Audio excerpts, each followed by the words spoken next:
Merci de ta disponibilité pour ce petit clip. Est-ce que tu voudrais très rapidement nous dire qui tu es et où est-ce que tu vis? Bonjour, je m'appelle Mahmoud Idir, 49 ans. Je vis depuis 20 ans en Lituanie, 21 ans pour être exact. Je suis dans un KGB, mais là, vous me prenez au boulot, donc voilà. Je me suis mis à l'écart et donc moi, je suis boulanger de formation. Je suis venu en Lituanie, on va dire, par le côté professionnel, c'est-à-dire on m'a proposé un métier, on m'a proposé une place en Lituanie et je suis resté.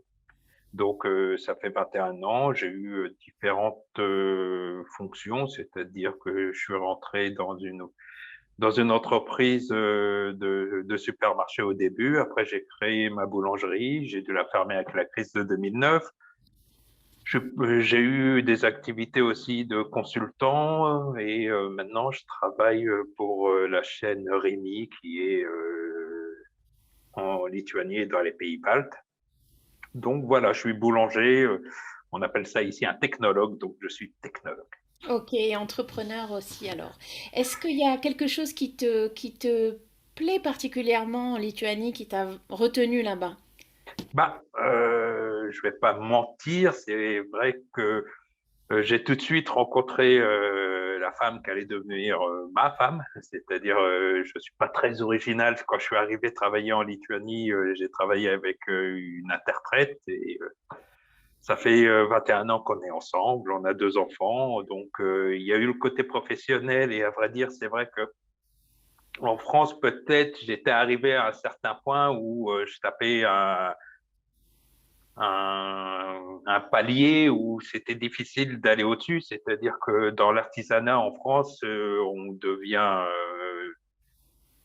en boulangerie chef boulanger, mais pour ouvrir sa boîte, généralement, il faut être en couple, il faut que les banques suivent, il faut des investissements.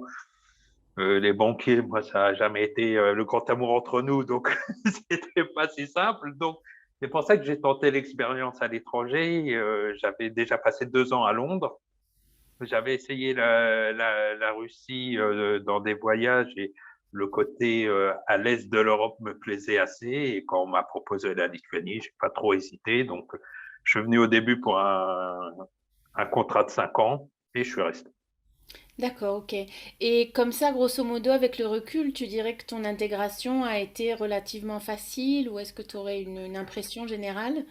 Ah, c'est compliqué à résumer, mais c'est vrai que le choc au début est là. C'est-à-dire, moi, je viens de région parisienne, je me retrouve dans une capitale où il y a 600 000 habitants.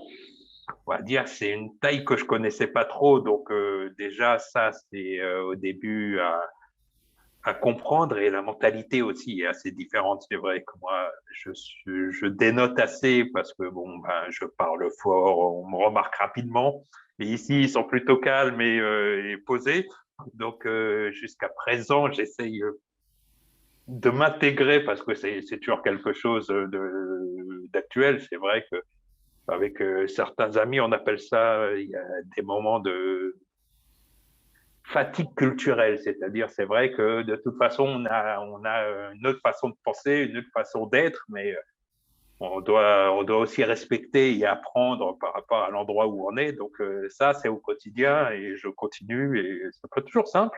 Et puis voilà, mais c'est vrai ce qui m'a plu en Lituanie, c'est le côté Vilnius, c'est une ville à taille humaine. C'est vrai qu'au niveau aussi, pas passer 2 heures dans les transports pour aller bosser, c'est le genre de truc que j'apprécie. Ça permet d'avoir plus de temps avec la famille. Ça permet aussi d'avoir un confort de vie que même pendant la période qu'on traverse avec les restrictions, c'est vrai qu'on est très vite en dehors de la ville. On peut prendre un peu de recul. C'est quand même assez sympa, même si le temps, c'est pas terrible. En ce moment, il neige. Bon, c'est super. Et par rapport à notre liste responsable et solidaire, qu'est-ce que tu penses pouvoir apporter aux Français à l'étranger qui auraient besoin de se tourner vers toi ou qui souhaiteraient soutenir cette liste? Bah, moi, j'ai toujours le côté volontaire, quoi. Moi, je peux pas le gommer, c'est-à-dire généralement quand il y a un truc, quand il faut aider, quand il y a un problème, j'essaye toujours d'être présent. Bon, j'aime pas trop m'imposer parce que je suis pas là pour jouer les indispensables, mais j'apprécie, on va dire, d'aider et je trouve toujours du temps. J'essaye de tenir les bureaux de vote quand quand il y a des élections.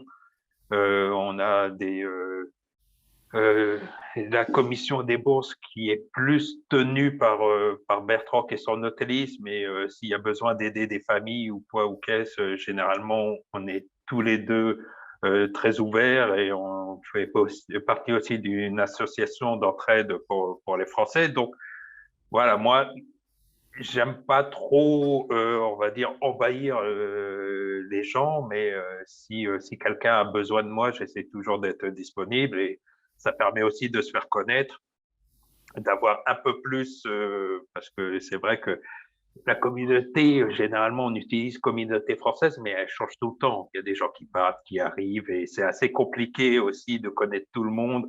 Moi, mes enfants sont pas à l'école française, donc c'est pas une partie qui me permet de rencontrer des Français, mais je les rencontre autrement et par le biais de l'ambassade, des fois on est réunis, pas en ce moment, mais voilà. Donc j'essaye de rester,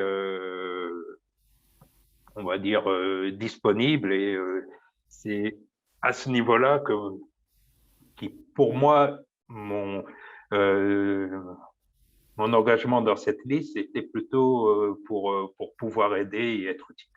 D'accord, ok, ouais, c'est vraiment la solidarité et de soutenir vraiment les demandes qui peuvent vous arriver, quoi. Bah, écoute, merci beaucoup pour ton temps et ta Eh ben, disponibilité et bah, bonne journée. bonne journée, au revoir.